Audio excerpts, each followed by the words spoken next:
Bansal news के खास कार्यक्रम चुनावी जायके में हम पहुंचे हैं चीनी हलवाई के पास, जहां आप साफ तौर पर जो मुरैना की प्रसिद्ध बेड़ई और जलेबी है वो यहां बनाई जाती है। साफ तौर पर आप तस्वीरों में भी देख सकते हैं, जो लोग हैं बड़ी संख्या में इनकी दुकान पर नाश्ता करने पहुंचते हैं और यहां पर जो बेड़ई का स्वाद है वो दूर दूर से लोग लेने यहां पर पहुंचते हैं इनकी दुकान पर। और काफ़ी वर्षों पुरानी इनकी दुकान है, पहले उनसे बात करने की कोशिश करते हैं। रिंकू भाई, क्या क्या बनाते हैं सर? सोमासी बनाते हैं बेड़ी और पूरी सब्जी बनाते हैं बाबू जी।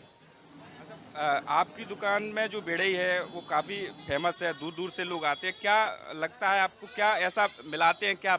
इसी नहीं सर, आपका प्यार है सर ये। जी सर। लोगों का प्यार है। हाँ सर, लोगों का प्यार। अच्छा, चुनाव में किसको प्यार दे रहे हैं? सर चुनाव में तो जहाँ तक हमारा अंदाज मोदी जी को मिलना चाहिए। प्यार से जो बेड़ई का नाश्ता है वो लोगों को कराते हैं। यही वजह है कि बड़ी संख्या में जो लोग हैं वो उनकी दुकान पर पहुंचते हैं और बेड़ई का स्वाद लेते हुए नजर आते हैं। कुछ लोग हैं, उनसे हम बात करने की कोशिश करते हैं। एक नाश्ता कर लिया? जी सर, कर लिया। अच्छा, कैसा स्वाद था सर सबसे अच्छा लगता है मुरैना में शुद्ध देसी घी की पूड़ी सब्जी, हर तरीके की वैरायटी है। पनीर की सब्जी है, छोले की सब्जी है, आलू की सब्जी है, बहुत अच्छा लगता है। जलेबी की क्वालिटी अलग है इनकी खाने की। अच्छा भैया, चुनाव आने वाला है तो इस बार चुनाव का स्वाद क्या रहेगा? जी हम तो भैया मोदी जी के फैन हैं, अच्छा काम करा रहे हैं देश में, और मुरैना में भी वही जीतेंगे और देश में भी वही जीतेंगे, और दोबारा फिर से मोदी जी आएंगे। क्यों लग रहा है आपको? युवा वर्ग की वो सुनते हैं और कोशिश करते हैं कि ज़्यादा से ज़्यादा बेरोजगार जो घूम रहा है खाली वो उससे रोजगार मिले, तो इसलिए मोदी जी को पसंद करते हैं। इसीलिए मोदी को पसंद करते हैं। क्या नाम है भैया? प्रदीप सिंह।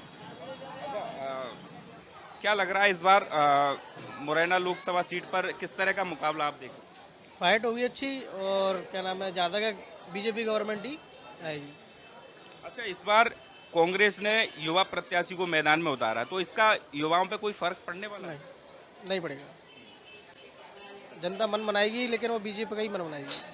अच्छा, क्यों लग रहा है आपको कि ऐसा बीजेपी का कार्यकाल अच्छा रहा है कांग्रेस के प्रति। जो कांग्रेस का कार्यकाल रहा है उससे बीजेपी का अच्छा रहा है कार्यकाल, और गवर्नमेंट ने काफ़ी योजना भी निकाली है बीजेपी ने, युवाओं को लाभ मिला है उसका काफ़ी हद तक, और आम जनता को भी मिला है। अच्छा, एक बात निकल के आती है कि युवाओं के लिए रोजगार के जो साधन है वो कम है, तो क्या लगता है आपको कम है या और होना चाहिए क्या? अब जितनी गवर्नमेंट से हो सकती है वो उतनी कर चाहिए। हर किसी को गवर्नमेंट जॉब तो मिल नहीं सकती। गवर्नमेंट 2% ही, गवर्नमेंट आबादी की 2% को ही गवर्नमेंट जॉब दे सकती है, उससे अधिक नहीं जा सकता। अच्छा, आपको लगता है कि कुछ और होना चाहिए? नहीं, थोड़ा ज़िले में कमी है, थोड़ा काम की विकास नहीं है। जैसे अपने मुरैना ज़िले में कोई विकास, मजदूर के लिए कोई विकास नहीं है। अच्छा, तो यहाँ तो लंबे समय से बीजेपी का कब्जा है, 1996 से लगातार। विकास थोड़ा कम है, मतलब जैसे हाईवे है, ब्रिज वगैरह हैं, ये थोड़ा बेरोजगार जनता है उसके लिए कोई फैक्ट्री वगैरह, प्लांट वगैरह ऐसी चीज़ डल जाए तो थोड़ा रोजगार हो जाए। फैक्ट्री लगना चाहिए जिससे रोजगार, बिल्कुल साफ तौर पर जो लोग हैं उनका कहना है कि फैक्ट्री लगना चाहिए जिससे जो लोगों को रोजगार मिल सके। कहाँ से हैं भैया? मैं मुरैना। अच्छा, क्या लग रहा है इस बार आप युवा हैं और कांग्रेस ने युवा प्रत्याशी खड़ा किया है, तो क्या फर्क पड़ने वाला है? नहीं, वो तो भाई साहब जीते, नीतू भाई से जीते, नीतू भाई से जीते हैं वो तो। कांग्रेस प्रत्याशी जीते हैं। हम तो ठाकुर बीजेपी विरोध करेंगे। क्यों लग रहा है आपको, क्या काम नहीं हो पा रहे हैं या क्या वजह है? हम ठाकुर हैं, हाँ। विरोध करेंगे। कैंडिडेट तो दोनों ठाकुर हैं। बीजेपी पार्टी से विरोध करेंगे। बीजेपी पार्टी का विरोध चल रहा है। इस बार कैसा मुकाबला मुरैना लोकसभा सीट पर देखने को मिला? जो नीटू से करवा रहे हैं वो अपने समाज के हैं, हमसे करवा रहे हैं वो भी समाज के हैं। लेकिन क्या है, देखो कांग्रेस की सरकार की छवि बिगड़ चुकी है पहले से ही, और 75 सालों में आप देखा ही होगा क्या क्या देश था। आज की डेट में क्या है, ना लाइट है, ना सड़कें थी, ना कुछ नहीं थी। आज की डेट में सड़कें भी हैं, बिजली भी है, पर रोजगार में थोड़ा कमी है। तो बीजेपी सरकार इस पर ध्यान ज़्यादा दे। सोचने वाली ये बात है कि कम से कम युवा के चक्कर में रोजगार होना चाहिए देश से। तो क्या लग रहा है, हमेशा जो ग्वालियर चंबल का जो चुनाव होता है वो जातियों के आधार पर होता है, ठीक है, इस बार चुनाव है वो कैसा आप देखने को? देखिए सर, मेन चीज़ होती है कि अपने केंद्र में कौन बैठा है अपने। अगर जैसे अपने में बीजेपी अपने केंद्र, अपने मुरैना जिले से प्रेजेंट में कंसाना जी हैं, अपने राज्य में बैठे मंत्री जी बैठे ही हैं, और नगर निगम में जो भी है, मतलब कुछ नहीं है फिलहाल मुरैना का हालत बेकार। नगर निगम के जरिए कुछ भी सरकार कांग्रेस बैठी है, विधायक भी कांग्रेस के हैं, कुछ भी काम नहीं हो रहा है। और अगर बीजेपी आती है तो केंद्र में भी मंत्री अपने हो जाएंगे और राज्य में भी अपने हो जाएंगे, तो उससे क्या थोड़ा सपोर्ट मिलेगा। तो बिल्कुल साफ तौर पर जो लोग हैं वो यहाँ पर बिड़ई और जलेबी का स्वाद लेते हुए नजर आए और साफ तौर पर जो कुछ बातें हैं वो भी निकल कर आई हैं कि रोजगार एक बड़ा मुद्दा इस चुनाव में हो सकता है। हालांकि सरकार की जो योजना चलाई जा रही हैं उसका लाभ तो जरूर मिल रहा है, लेकिन अभी भी कुछ काम ऐसे हैं जो और भी होने की जरूरत है। सरकार को इस ओर ध्यान देना चाहिए। आज हम पहुंचे हैं मुरैना में, मुरैना लोकसभा सीट पर, जहां चुनावी जायका लेंगे और साथ में ही मुरैना की पहचान है कि बगावती तेवर के लिए मुरैना जाना जाता है। कभी जो बेहड़ है उसमें बंदूकों की जो गूंज है वो सुनाई देती थी, लेकिन आज परिदृश्य मुरैना का बदल चुका है और कितना मुरैना बदल रहा है इसको लेकर चुनावी जायका लेने के लिए आज हम पहुंचे हैं। सबसे पहले मुरैना का जो टेम्परेचर है वो 40 है और ऐसे में जो लोग हैं वो गर्मी से राहत लेने के लिए सोडे की एक दुकान है वहां पर पहुंचे हैं। अच्छा, अब चुनाव में किसको आशीर्वाद दें? चुनाव में तो सबों की लहर चल रही है और देखो कौन चलता है, ये कैसे बता दें कि क्या है। अच्छा, अभी काम हो पाए हैं? सरकार के द्वारा कुछ काम हुए हैं? हाँ, काम सड़क डर रही है, चल रहा है काम धीरे धीरे। अच्छा, तो आप लोगों को सोडा पिला रहे हैं तो प्रत्याशी भी आपके पास आ रहे हैं, वो भी यहाँ हैं, बिल्कुल आते हैं। तो क्या उनको भी पिलाओगे? बिल्कुल पिलाएंगे, आपको भी पिलाएंगे, आप पियोगे तो बिल्कुल साफ तौर पर जो गर्मी भगाने के लिए यहाँ पर सोडा पीने बहुत बड़ी संख्या में जो लोग हैं वो आए हैं और इस समय हमारे पास शहर के कुछ लोग हैं, उनसे सीधे सीधे जानने की कोशिश करते हैं। सर, इस बार जो चुनाव का माहौल है वो किस तरह का है मुरैना में? मुरैना में हो या देश प्रदेश का परिदृश्य देखें, चुनाव का माहौल तो एक सा होता है। दुर्भाग्यपूर्ण बात यह है कि जब तक इस देश में और इस देश के चुनाव में दो बातें प्रभावी रहेंगी, एक तो जातिवाद और दूसरा भ्रष्टाचार, तब तक अच्छा चुनाव हो पाए इस बात की कल्पना, इस बात की उम्मीद नहीं की जा सकती। बिल्कुल। मैम, क्या कहना चाहेंगी? जो सरकार है महिलाओं को कहीं ना कहीं उस स्थान दे रही है, क्या कहीं कमी लग रही है या और कुछ होना चाहिए? महिलाओं को जो आरक्षण प्राप्त है और जिस हिसाब से महिलाओं को सीट मिलनी चाहिए हर जगह, वहाँ ऐसा लगता नहीं कि महिलाएं बहुत आगे आई हैं राजनीति में। और कुछ राजनीति का माहौल भी इतना अच्छा साफ स्वच्छ छवि नहीं है राजनीति में महिलाओं के लिए। तो अच्छी महिलाएं तो राजनीति से थोड़ी दूरी बना के ही रखना चाहती हैं और राजनीति में आना नहीं चाहती। ये हमारे लिए, हमारे देश के लिए एक बहुत बड़ा दुर्भाग्य है। नहीं तो क्या आना चाहिए? बिल्कुल, राजनीति में महिलाओं को आना चाहिए, क्योंकि मैं इस परिप्रेक्ष्य में भी देखती हूँ कि महिलाएं जब घर को अच्छा चला सकती हैं, एक गृहिणी होने के नाते एक अर्थव्यवस्था घर की अच्छी चला सकती हैं, तो उसी प्रकार महिलाएं देश की अर्थव्यवस्था भी अच्छी चला सकती है, देश का मैनेजमेंट भी अच्छा चला सकती हैं। तो मेरा मानना है कि महिलाओं को इस राजनीति में बहुत आगे आना है। अच्छा, महिला सुरक्षा एक सरकार के लिए बड़ी जिम्मेदारी रहती है, बड़ा एक रोल रहता है। क्या लग रहा है कि जो महिला सुरक्षा है वो पर्याप्त है कि और कुछ होना चाहिए? महिला सुरक्षा को लेकर अभी उतनी हमारे देश में कानून तो बने हैं, लेकिन महिलाएं लगता है इतना सुरक्षित नहीं है, क्योंकि हम जब कहीं बाहर निकलते हैं तो हम व्यक्तिगत रूप से यदि स्ट्रांग हैं, यदि हमको कानूनों की जानकारी है या हम अच्छे पढ़े लिखे हैं तो हम कर लेते हैं कुछ अपने लिए। बाकी इतनी जागरूकता अभी महिलाओं में कानून के प्रति नहीं आई है कि उनको जो न्याय लेने के लिए उनको बहुत अभी जद्दोजहद करनी पड़ती है। और अभी कानून का जो फैसला जितनी जल्दी महिलाओं को लेके आना चाहिए, अभी मुझे लगता है कि वो नहीं आया है। तो बिल्कुल, और भी कुछ लोग हैं, उनसे हम बात करने की पहले सर, आप तो कवि हैं, कुछ ऐसा सुनाइए जो नेताओं को खुश कर दे। अच्छा, नेताओं को खुश कर, देखिए कि आजकल संपूर्ण देश में दल परिवर्तन जो है सबसे प्रमुख मुद्दा रहा है। तो दल परिवर्तन से ये मुझे अपनी कविता याद आ रही है कि कल तक थे जो कांग्रेसी, आज भाजपाई हैं, बोटी बोटी नोच लेंगे पक्के कसाई हैं। कल तक थे जो कांग्रेसी, आज भाजपाई हैं, बोटी बोटी नोच लेंगे पक्के कसाई हैं। आज जो कांग्रेसी हैं कल भाजपाई बन जाएंगे, नोटों की चादर बिछाकर सो जाएंगे। और चाहे जितना खून चूसिए, जनता तो सार्वजनिक प्याऊ है। बोली लगाइए साहिबान, लोकतंत्र बिकाऊ है, लोकतंत्र बिकाऊ है। बिल्कुल बिल्कुल। सर, क्या कहना चाहेंगे, इस बार चुनाव का क्या माहौल है? मुरैना में जातिवाद की प्रधानता हमेशा से रही है और जाति के आधार पर वोटिंग होती है वहाँ, जो एक शुभ संकेत नहीं है लोकतंत्र के लिए। और अनेक उम्मीदवार खड़े होते हैं और एक तो यहाँ हवा जो चल रही है किसी भी पार्टी की हवा हो सकती है, उसका काफ़ी प्रभाव रहता है। दूसरे यहाँ क्या देख पा रहे हैं आप? मुरैना में कोई विकास देख पा रहे हैं? काम तो जो पार्टी आती है वो कोई ना कोई काम करती है। जैसे एक मुरैना में अस्पताल बहुत अच्छा बनवाया गया पिछले जनप्रतिनिधि द्वारा। अस्पताल तो है लेकिन डॉक्टर कहाँ है?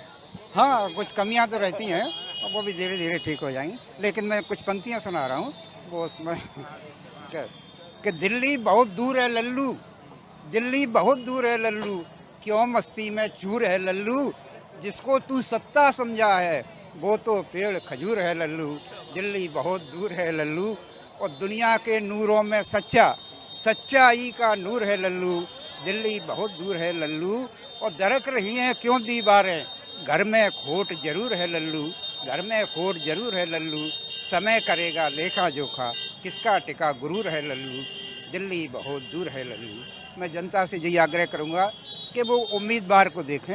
ये स्थानीय उम्मीदवार हैं, सब लोग जानते हैं, सोशल मीडिया का ज़माना है। उसने पिछले कार्यकाल में या जहाँ भी वो कार्य कर रहे थे अगर तो वहाँ उन्होंने क्या किया और कितनी ईमानदारी थी, कितनी निष्ठा थी उनकी जनता के प्रति, अपने काम के प्रति, इसे देख करके वोट डालना चाहिए। फिलहाल ये स्थिति स्पष्ट नहीं है। बिल्कुल जो जाति आधार पर वोट नहीं, जनता जो अपने प्रत्याशी क्या देख रहे हैं? दादा क्या लग रहा है इस बार कैसा चुनाव होगा यहाँ पे? यहाँ रोचक चुनाव होगा। अच्छा, रोचक होगा। क्यों लग रहा है रोचक होगा? मालूम पड़ेगी, मालूम पड़ेगी, अब कौए ना वाले पड़े को जीते हो। अच्छा, चुनाव कांटे का होगा? कांटे का, बिल्कुल इस बार जो लोग हैं वो कांटे का चुनाव होगा। और भी कुछ लोग हैं हमारे साथ, उनसे हम बात करने की कोशिश करते हैं। भैया क्या नाम है आपका? नितिन नाम है मेरा। अच्छा नितिन जी, इस बार क्या देख रहे हैं? कांग्रेस ने युवा प्रत्याशी मैदान में उतारा है, तो कितना मुकाबला देख पा रहे हैं? देखिए, पहले से मुकाबला काफ़ी रोचक हो गया है, क्योंकि कांग्रेस ने एक अच्छा प्रत्याशी को मौका दिया है, और फिर दोनों ही ठाकुर हैं इसमें, बसपा बीजेपी में भी और कांग्रेस में भी। अभी सुनने में भी आ रहा है कि बसपा से भी टिकट क्लियर हो गया है रमेश चंद्र गर्ग जी का, तो मुकाबला काफ़ी रोचक और मज़ेदार होने वाला है मुरैना में। अच्छा, अभी मुरैना में कोई विकास काम हुए? देखिए, विकास की बात तो मुरैना में मुझे लगता है कि शायद ही बेईमानी होगी, क्योंकि लंबे समय से अब हम मुरैना में देखते आ रहे हैं कि पहले जब नगर पालिका था तब शायद स्थिति काफ़ी अच्छी थी रोडों की, सड़कों की, है ना, लेकिन अभी नगर निगम बनने के बाद से सड़कों की जो स्थिति है वो बहुत ही बेकार हो चुकी है। सीवर के नाम पर छोटे छोटे पाइप डाल दिए गए हैं, जो कि कई जगह गड्ढों में भी तब्दील हो चुके हैं, और कई सारे हादसे यहाँ पर हो चुके हैं। अभी हम बात करें मवेशियों की, तो कई सारे गौशालाओं के निर्माण प्रत्येक ग्राम पंचायत स्तर पर कर दिया गया है।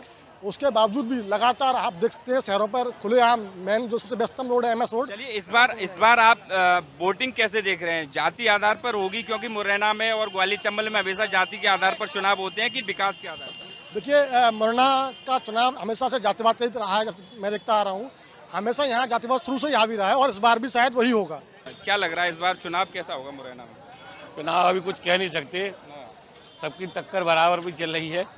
हाँ, जो भी है। सरकार की जो योजना है, क्या उनका लाभ कहीं देख पा रहे हैं आप? देखो, किसी को मिल रहा है, किसी को नहीं मिल रहा है, हर किसी को नहीं मिल रहा है। मतलब कहने का जो आज गौर कर देते हैं वो तो चल लेते हैं, जल्दी से उठ के वो पकड़ लेते हैं, पर जो गंवार थोड़ा कम प्रभाव में है, बिना कुछ नहीं मिल पाता। जो बिना जल्दी मालूम पड़ता है बिना ये मिल जाता है, जिनको नहीं मालूम पड़ता बिना कुछ नहीं मिलता। अच्छा, इस बार आप वोट करेंगे तो क्या दिमाग में है, कैसे वोट करेंगे, किन मुद्दों को, क्या मुद्दे रहेंगे यहाँ पे? सड़क, पानी, बिजली है? अब सड़क तो आप देख रहे हो कि जो पहले जो खुदाई चली है गलियों में, सब गलियों में पूरी मुरैना का खुदा डाला हुआ है। अभी एक भी रोड तरक्की भी नहीं पकड़ी, किसी मोहल्ले गली की नल व्यवस्था सब टूटी डाटी डली है, तो अभी वो व्यवस्था बेकार है। व्यवस्था, सड़कों की हालत जो है खस्ता है, और उसको लेकर लोगों में नाराजगी है, क्योंकि 5 साल बीत चुके हैं और अभी तक जो सड़कों का हाल है वो बुरा है। और यही वजह है कि चुनाव भी आने वाला है, लेकिन लोगों में कहीं ना कहीं सड़क और पानी को लेकर कहीं ना कहीं नाराजगी है। कुछ दुकानदार हैं, उनसे हम बात करने की कोशिश करते हैं। क्या क्या बेचते हैं आप? नमकीन, बिस्किट्स, केक। सरकार की योजनाओं का लाभ मिल पाता है? मिल जाता है। क्या क्या मिलता है आपको? लाडली बहना का जो योजना मिल रही है उससे उसका लाभ मिल रहा है हमको, उसके खाते में पैसे आ रहे हैं। अच्छा, अब चुनाव आने वाला है तो सरकार से और क्या अपेक्षाएं आपकी? क्या इतना काफी है कि और कुछ चाहती हैं सरकार? सरकार यह है कि ये नगर की जो व्यवस्था है उसको बनाए रखें।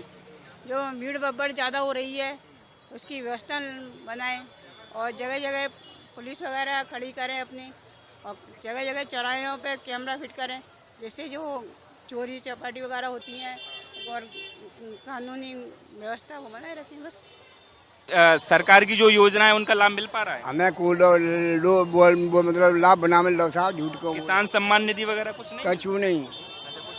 हाँ, इतनी की संपर्क सही है, इनते लिंक है, इतनी मिल रहा है, कौए गरीब है कौए ना मिल रहा। दादा क्या कहना चाहेंगे इस बार चुनाव कैसा होगा इस बार? हाथी जीते वो। अच्छा, हाथी जीते वो सही है। वो खड़ा हुआ आपकी हाथी थे, घर टिकट मिल रहा है। कैसा होगा दादा इस बार चुनाव कैसे देख रहे हैं आप? चुनाव का तो अभी ये नहीं कह सकते हम कि अभी बीएसपी का टिकट तो हुआ नहीं है, उसका आज हो गया रमेश गर्ग को। रमेश गर्ग का हो गया तो त्रिकोणीय मुकाबला हो गया। हाँ, त्रिकोणीय मुकाबला हो गया। अच्छा दादा, यहाँ पर हमेशा जो चुनाव होता है ग्वालियर चंबल में, तो वो जातियों के आधार पर चुनाव होता है। विकास हो या ना हो, विकास हो ना हो, दबंगों का चुनाव है और पैसे का चुनाव है। जहाँ पैसे से वोट खरीदा जाता है, 4 भाकर होती है, वहाँ दबंगता से वोट पे डाल लेते हैं और वो जीत जाती हैं। ये होता है यहाँ पे। 4 भाकर है हमारी एक समाज की और 10 भाकर के बीच हम फंसी है। पैसा दे रहे हैं और जो करे तुम्हें वोट डाली जरूरत ना, तुम तो पैसा लो। बिल्कुल। तो इस बार रमेश गर्ग का बीएसपी से टिकट हो गया है और त्रिकोणीय मुकाबला इस बार लोग कह रहे हैं। पान खा लिया सेठ जी? पान खा लिया? कैसा स्वाद है? बढ़िया, फर्स्ट क्लास, बढ़िया, आनंद आएगा। तो अब चुनाव का स्वाद कैसा होगा? चुनाव तो आज नए प्रत्याशी आएंगे रमेश गर्ग जी, बहुजन समाज पार्टी से। चुनाव तो अच्छा ही होगा। तो नाराज हो गए बीएसपी से का दामन थाम लिया क्या? अब ये तो वो बता सकते हैं, मैं कैसे बता सकता हूँ। आप ये बताइए कि शहर में विकास हुआ है क्या? शहर में विकास क्या आपको नहीं दिख रहा कितना विकास हुआ है शहर में? आप स्वयं शहर में खड़े हो, क्या आपको दिख रहा है यहाँ कोई विकास हुआ है? बताइए आप, कहाँ हुआ है विकास? कहीं हुआ है विकास? विकास हुआ है क्या आप बताओ? ये विकास होता तो फिर ये क्यों आते? ये विकास कराने के लिए आए हैं शहर में कि हमको विकास कराना है। बड़े मंत्री संतरी सब लोग रह गए यहाँ पे, पर विकास नहीं हुआ। नहीं हो पाया विकास? कहाँ हुआ? सबको दिख रहा है, जनता को दिख रही है, जनता को दिख रहा है। क्या चाहते हैं आप? विकास चाहते हैं और क्या चाहते हैं? क्या नगर निगम में ऐसा होता है जैसा आप लोग देख रहे हैं? ऐसा होता है क्या? अच्छा, किसी भी सरकार के लिए महिला सुरक्षा एक जिम्मेदारी रहती है। क्या लग रहा है कि मुरैना के आसपास के इलाकों में महिलाएं सुरक्षित हैं या और कुछ होना चाहिए? नहीं, सुरक्षा तो अच्छी है, सुरक्षा व्यवस्था तो ठीक है, लेकिन महिलाओं को ऐसा कोई खतरा तो महसूस नहीं होता मुरैना जिले में अभी।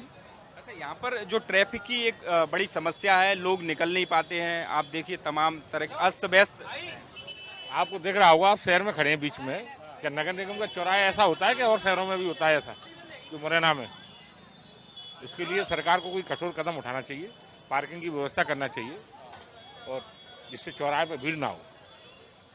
बिल्कुल, एक पार्किंग एक बड़ी यहाँ पर समस्या है। जो लोग हैं, कहाँ से भैया, कहाँ रहते हैं? यही मुरैना से। क्या लग रहा है कि कोई विकास हो पाया है? विकास तो क्या है, देखिए मैं बताऊं, यहाँ पर एक तो जो विधायक हैं वो कांग्रेस से हैं, दूसरा यहाँ पर जो महापौर हैं वो भी कांग्रेस से हैं, और सरकार जो है बीजेपी की है। तो उनको प्रॉपर फंडिंग नहीं हो पा रही है, तो फिर विकास के रास्ते खोल ही नहीं पा रहे हैं इस तरीके से। अगर सरकार होती है तो फिर वो फंडिंग होती है तो फिर रास्ते खुलते हैं। अभी विधायक ना पूरी तरह से अपने काम कर पा रहे हैं, ना ही जो महापौर हैं वो अपनी पूरी तरह से काम कर पा रहे हैं। अब लोकसभा चुनाव चूंकि आने वाला है, तो इस बार कैसा मुकाबला देख रहे हैं? क्योंकि कांग्रेस ने युवा प्रत्याशी पर दाव लगाया। जी भाई, मैं जो अपनी तरफ से सोच पा रहा हूँ कि मैं किसी के फेवर में तो नहीं बोल रहा हूँ, लेकिन आज की जो स्थिति बोल रही है वो ये बोल रही है कि सत्यपाल सिंह सिकरवार जो है यहाँ से बहुत भारी प्रत्याशी हैं और युवा हैं। दूसरा क्या है कि वो एक ऐसी राजनीतिक पृष्ठभूमि से आते हैं क्या कि उनका पूरा परिवार जो है पूरे 5 साल काम करता है, तो ऐसा लगता है इसको देखने से क्या कि वो जो है एक अच्छी लीड से यहाँ पे जीतेंगे। दूसरा ये भी सुनने में आ रहा है कि अभी रमेश गर्ग जी का टिकट हो गया, तो उससे क्या एक बड़ा लाभ जो है ये सत्यपाल सिकरवार जी को मिलने वाला है। उसका मुख्य कारण ये है क्या कि ये जो वैश्य वर्ग है उसका वोट ज़्यादातर बीजेपी को जाता है, और वो वोट बैंक जो है जो शिवमंगल सिंह तोमर जी को जाना चाहिए, वो पूरा वोट बैंक जो है वो वैश्य वर्ग का जो है रमेश गर्ग जी को जाएगा, तो उसका सीधा सीधा फायदा जो है सत्यपाल सिकरवार जी को मिलेगा। बिल्कुल सत्यपाल सिकरवार युवा चेहरा है और युवा चेहरा को इस बार जो है लोग अपना आशीर्वाद दे सकते हैं, मौका दे सकते हैं, क्योंकि जिस तरह से जो अब रमेश गर्ग यहाँ पर बीएसपी से प्रत्याशी बन गए हैं तो त्रिकोणीय मुकाबला होने की पूरी संभावना है और जिसका लाभ कहीं ना कहीं कांग्रेस को मिलता हुआ इस चुनाव में दिख रहा है। कुछ लोगों और भी हमसे सर, एक जो जितने भी चुनाव हुए हैं एक बात हमेशा जहन में रहती है कि विकास को कोई नहीं देखता। नेताओं के पास लोग पहुंचते हैं, वो सिर्फ ये बोलते हैं कि हमें बंदूक का लाइसेंस करवा दो, सड़क पानी बिजली जैसी समस्या उनको जो होती है उनको होने दो। इस पर आप क्या कहना चाहेंगे? इसमें मेरा ये कहना है कि शायद ये हमारी जो चुनाव की व्यवस्था है, चुनाव की जो पद्धति है और चुनाव जीतने के या हारने के बाद उम्मीदवार का या प्रत्याशी का जो व्यवहार है जनता के प्रति, शायद उसने इस मानसिकता को विकसित किया है। क्योंकि वोट भी लिए गए हैं तो आश्वासन के नाम पर लिए गए हैं, दम पर लिए गए हैं कि हम आपका ये काम करा देंगे। ये नहीं देखा गया कि वो व्यक्तिगत काम है या सार्वजनिक काम है। और जीतने के बाद न व्यक्तिगत काम हुआ और न सार्वजनिक काम उस वर्ग के लिए हुआ जिस वर्ग के लिए होना चाहिए था। वहाँ भी ये देखा गया कि मेरा उम्मीदवार ये देखता है कि स्वयं मेरा हित किसमें है, कहाँ मेरी सड़क बननी है, कहाँ मेरा खरंजा बनना है, कहाँ मेरी लाइट डलनी है, कहाँ मेरा निर्माण कार्य होना है, वो स्वयं पर केंद्रित हो जाता है। यही कारण है कि फिर वोटर भी व्यक्तिगत दृष्टिकोण से सोचता है कि मेरा काम कौन सा प्रत्याशी करवा पाएगा, कौन सा नहीं करवा पाएगा। इससे भी ज़्यादा भयावह स्थिति ये है, दुखद स्थिति ये है कि जब वोटर ने आज की तारीख में अगर आप सर्वे करेंगे तो ये पाएंगे कि वोटर निराश है बिल्कुल। वो जानता है कि कोई जीत जाए मेरा कोई काम नहीं होना है। उसका विकल्प क्या है? उसका विकल्प ये है कि शाम को उसको दारू और मुर्गा की पार्टी मिल जाए, चुनाव प्रचार में वो उसी व्यक्ति के साथ में संलग्न है और यही उसकी उपलब्धि है। क्योंकि वो जानता है कि चुनाव जीतने के बाद कोई किसी के काम नहीं आना है। ये बहुत बड़ी दुर्भाग्यजनक स्थिति है और पता नहीं कि अब इस देश का सुधार कब होगा? सुधार तब होगा कि जब राजनीति का जो दृष्टिकोण है, राजनीति की जो शैली है, वो इतनी परिष्कृत और परिमार्जित होगी कि हम इस झूठे वायदे से और जो एक मकड़ जाल आश्वासन का जो फैलाया जाता है उससे मुक्त होकर के इस देश के निर्माण में, इस देश के विकास में अपनी भागीदारी को रेखांकित करने के लिए वोटर का सहयोग लेंगे। मतदाता को इस बात के लिए राजी करेंगे कि आप मुझे वोट मत दीजिए, मेरी पार्टी को वोट दीजिए, मेरी विचारधारा को वोट दीजिए, मेरे काम को वोट दीजिएगा। देखिए, इस बार के चुनाव में मुख्य मुद्दा होगा विकास का। मेरे हिसाब से जो भी जनता इस बार वोट देने जाएगी या जो भी चुनाव इस बार होने वाला है, सभी को विकास के मुद्दे पर वोट करना चाहिए और जनता को ये देखना चाहिए कि हमने जिनको चुन के पहले भेजा था या आप चुनने वाले हैं, वो हमारे विकास में उन्होंने कितना अपना योगदान दिया है, चाहे वो किसी भी क्षेत्र में हो, रोजगार के क्षेत्र में हो, शिक्षा के क्षेत्र में हो। और खाली वादों से कुछ नहीं होता है। जो भी आप जिसको भी चुनते हैं, जिस भी कैंडिडेट को चुनते हैं, उसकी सोच को देखिए, उसके आप विज़न को एक बार देखिए, तब जाके कहीं आप अच्छी सरकार चुन पाएंगे। मुरैना में हमेशा जातियों के आधार पर चुनाव होते हैं। इस बार भी लोग विकास नहीं, जातियों के आधार पर वोट करने की बात कह रहे हैं। ट्रैफिक एक बड़ी समस्या है, इसके साथ ही महिला सुरक्षा, महंगाई और बेरोजगारी इस चुनाव में चुनावी मुद्दा बन सकते हैं, क्योंकि मुरैना की जो सड़कें हैं उनकी हालत खस्ता है और यहाँ पर जो ट्रैफिक व्यवस्था है वो भी पूरी तरह से ध्वस्त है। लोगों को निकलने के लिए जगह नहीं है। साफ तौर पर जो बाजार है पूरी तरह से अस्त व्यस्त है। यही वजह है कि जो लोग हैं वो चाहते हैं कि विकास हो, ट्रैफिक की समस्या से लोगों को निजात मिले, सड़क, पानी, बिजली जैसी मूलभूत समस्या जो लोग हैं उनसे उनको सुविधा मिले और इसके साथ ही महंगाई भी कम होना चाहिए। करण बारसी के साथ उमेश पारासर, बंसल न्यूज़, मुरैना।